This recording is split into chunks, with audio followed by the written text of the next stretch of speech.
Community dialogue is very important for various reasons. What I have realized is that a lot of misconceptions are actually arising from assumptions.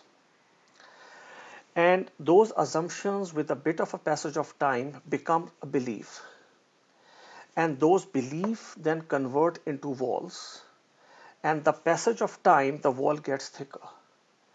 A simple communication, a social networking, allows people to open themselves, socially connect, and you are able to resolve those misconceptions or assumptions or what you call stereotyping by a simple 30-second conversation.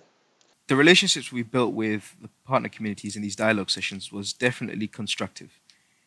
It was much needed, as one community in particular we hadn't heard of before, the African and Portuguese speaking community.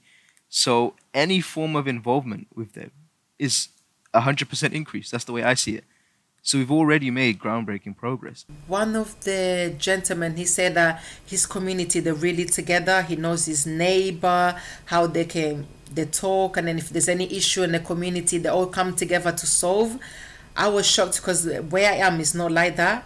Like, actually, my neighbor is frightened. Like, every time we open the door, she is scared to come out. So what I did was I knock on her door, I introduced myself, I introduced my children. Now she's okay. When we pass in, open the door, good morning, she can say good morning. So I learned different things from different communities, which is really good. I was quite interested in the faith organisation we were partnered with, and actually how they had expressed they'd had quite a bit of antisocial behaviour, like in and around their mosque. And actually, I don't think I'd really experienced that myself from living here. So kind of, even though I knew that like antisocial behaviour is quite high around here, it wasn't really part of my reality. And so seeing that from actual personal experience really helped shape my understanding of like Barking and Dagenham as a whole, and what kind of needs to be done to change.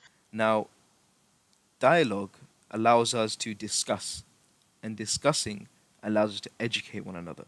And once we can educate one another on a certain topic, or at least our opinion, we have greater forms of respect.